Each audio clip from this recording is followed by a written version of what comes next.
मुख्यमंत्री की सेहत के बारे में क्या अपडेट है? मुख्यमंत्री जी एम्स में इलाज चल रहा है, ये आप सभी जानते हैं। और जो अपडेट था कल तक का भी और आज तक का भी, उनके स्वास्थ्य में बड़ी तेज़ी से सुधार हुआ। और कल जो टेस्ट हुए, सीटी स्कैन हुआ और टेस्ट हुए, बिल्कुल सही नॉर्मल है। और ये ठीक है कि वो आईजीएमसी में जो उपचार हो रहा था उसी को आगे बढ़ाया गया है एम्स में भी। लेकिन एम्स में जाने के बाद जो लोगों से मिलना जुलना शिमला में था, आईजीएमसी में था, वो बात जो है पूरी तरह से वहाँ नहीं हो पाया, जिससे उनको पूरी तरह से इलाज भी मिला और आराम भी मिला। और अपडेट ये है कि अब वो पूरी तरह से स्वस्थ है। उनका जो जितने भी टेस्ट आए हैं सब नॉर्मल है। और हम उम्मीद करते हैं कि डॉक्टर जो एडवाइस करेंगे, हो सकता है कि अगले 1-2 दिनों के बीच उनको वहाँ से डिस्चार्ज भी कर सकते हैं। और ये सारी चीज़ें जो है, जो उनके डॉक्टर्स और टीम जो इलाज कर रही है एम्स में, ये उनके ऊपर डिपेंड करता है कि आज या कल वो क्या फैसला लेते हैं। लेकिन एक चीज़ साफ है कि डॉक्टर का जो अभी तक का एडवाइस है कि उनको रेस्ट की ज़रूरत है। हो सकता है अगले 4-5 दिन वो रेस्ट उनको जो है एडवाइस कर सकते हैं। सर, संक्रमण किसमें है सर? तो पहले थोड़ा ये भी बता दें, क्योंकि आप भी खुद दिल्ली गए थे। संक्रमण में असल में है कहाँ है? देखिए, ये गैस्ट्रोलॉजी का जो केस था वही डॉक्टर उनको देख रहे हैं कि गैस्ट्रिक होने की वजह से जो है थोड़ा सा इन्फेक्शन था, और अब वो पूरी तरह से निरंतर में है। और स्वास्थ्य के हिसाब से मुख्यमंत्री जी ने बड़ी तेज़ी से रिकवर किया है। और वैसे भी जो डॉक्टर्स का एडवाइस था कि उसमें 72 आवर्स के बाद ही वो आगे काम करता है, तो वो अब पूरी तरह से कोई भी चिंता का विषय नहीं है। मुख्यमंत्री जी के स्वास्थ्य में पूरी तेज़ी से जो है सुधार हुआ है। और जो उपचार है, अब डॉक्टर्स के एडवाइस के हिसाब से वो कितने दिन का रेस्ट लिखते हैं और कब डिस्चार्ज करते हैं, वो अगले 1-2 दिनों के अंदर जो है स्थिति स्पष्ट हो जाएगी। और मुख्यमंत्री जी उसके बाद जल्दी जो है हिमाचल प्रदेश और अपने घर की तरफ जो है रुक करेंगे। क्या सर सीएम साहब अभी आईसीयू में हैं? क्योंकि सुबह जो है अशोक गहलोत भी उनसे मिलने गए थे, वो भी नहीं मिल पाए हैं। सीएम साहब की जो वाइफ है उनसे मिले हैं, क्या आईसीयू में है? किसी को ना मिलने की सलाह है?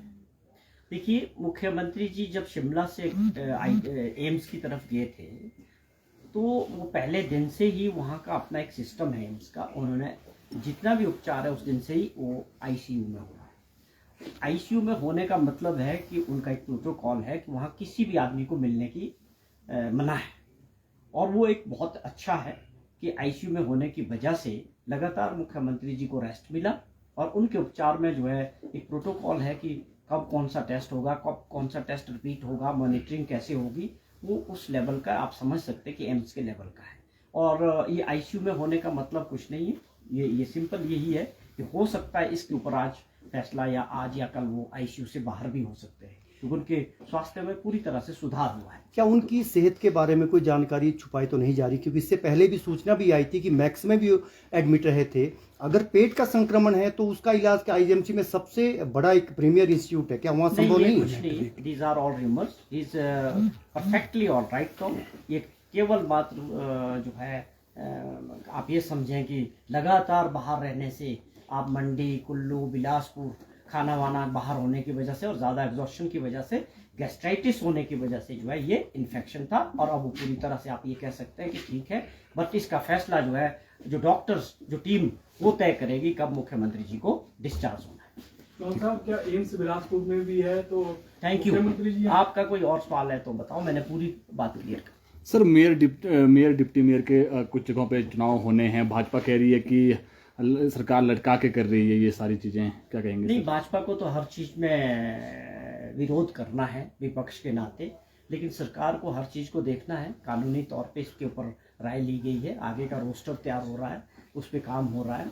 तो ये कोई ऐसा विषय नहीं है जिस तरह से इसको भाजपा के नेता जो है लटकाने वाली जो बात कर रहे हैं, उसमें ऐसी कोई बात नहीं। ये एक प्रोसेस है, जैसे ये क्लियर होगा उसके बाद इसका चुनाव हो जाएगा। 5 राज्यों में जिस तरह से चुनाव चल रहे हैं, तो भाजपा जो है वहाँ पर हिमाचल में जिस तरह से कांग्रेस ने गारंटियां दी थी उनको पूरा नहीं किया जा, उन्हीं का वहाँ पर प्रचार कर रहे हैं कि हिमाचल में जो 10 गारंटियां दी थी वो पूरी नहीं कर पाए।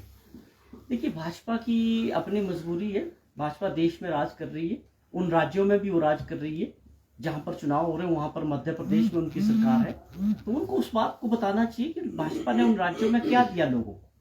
वो हिमाचल की बात अगर आज कर रहे हैं तो वो एक स्वाभाविक तौर पे कि हिमाचल प्रदेश में जो कांग्रेस पार्टी ने और हिमाचल प्रदेश के लोगों ने जो कांग्रेस की सरकार बनाई है वो एक सबसे बड़ा चैलेंज भाजपा के लिए था।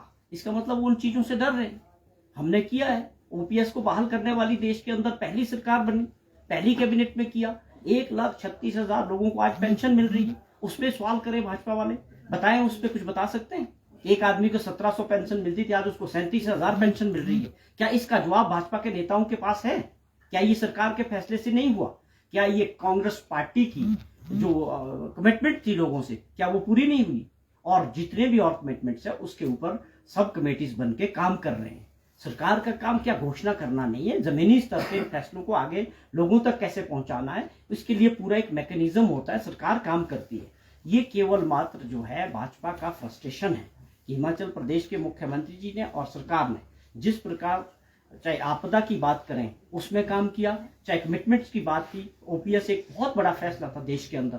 पहले सारे लोग जो है नरेंद्र मोदी जी की तरफ देख रहे थे, देश की सरकार की तरफ देख रहे थे कि ओपीएस जो है ये दूसरे राज्यों में भी लागू होना चाहिए, पूरे देश के एम्प्लॉइज ओपीएस की बात करें। लेकिन हिमाचल प्रदेश में और कांग्रेस पार्टी ने जो कमिटमेंट किया उसको पूरा किया, और भी जो कमिटमेंट्स है उसके ऊपर काम चल रहा है। ठीक है, थैंक यू।